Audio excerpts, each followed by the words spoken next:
A day in my life as small content creator. Hello mga mi, samahan nyo nga pala kami sa aming ganap ngayong araw. Nga pala, manguhuli kami ng palaka at uulamin namin bukas. Ganito nga lang pala ang pagdiskarte sa paghuli ng palaka. At makakatipid ka talaga sa budget at libre na ang ulam. Nga pala, ganyan ang pamumuhay dito sa probinsya.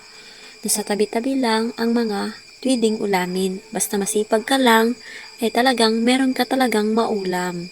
Ayan nga pala ang aking asawa, nagbabanat na siya manghuli ng palaka. Hating gabi nga pala yan siya nanghuli ng palaka. At kinabukasan ay iiyawin ko na yan. Basta madiskarte ka at masipag ka at talagang makakatipid ka talaga sa budget.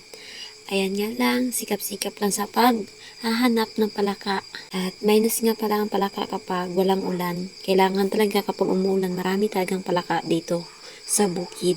At medyo mailap na rin yung palaka ngayon. Sa palayan nga lang pala kami naghanap ng mga palaka at yung nagsisimula pa lang sa pagtatanim ng palayan. Nga pala mga mi, dalawang klase na palaka ang aming nakuha. Bullfrog, yun ang malalaki. Tapos yung native na palaka, yan ang maliliit. Ang tawag dito sa amin ay baki. Tapos bullfrog. Mahirap nga lang siyang hanapin kasi konti na lang ang kanilang mga similya. Ang ilang mga lahi. Ayan nga pala ang aming nakuha. Solbad na ang ulam bukas ng umaga. Ganito talaga sa probinsya. Maraming ulam, basta masipag ka lang at meron kang pamaraan sa paghahanap ng ulam, hindi ka talaga magugutom.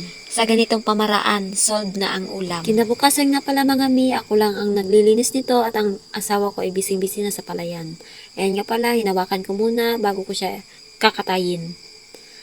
Ayan, nagkakalat yung mga itlog nila. Ayan nga pala, natapos ko na siyang katayin, tinanggalan ko ng paa at ulo at kamay. At ipriprito ko na siya. Tapos yung iba ay sasabawan ko na lang.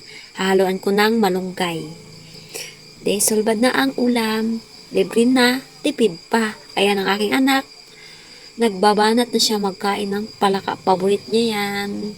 Hanggang dito na lang mga mi. Abangan niyo po sa susunod naming video. Thank you for watching. Bye-bye!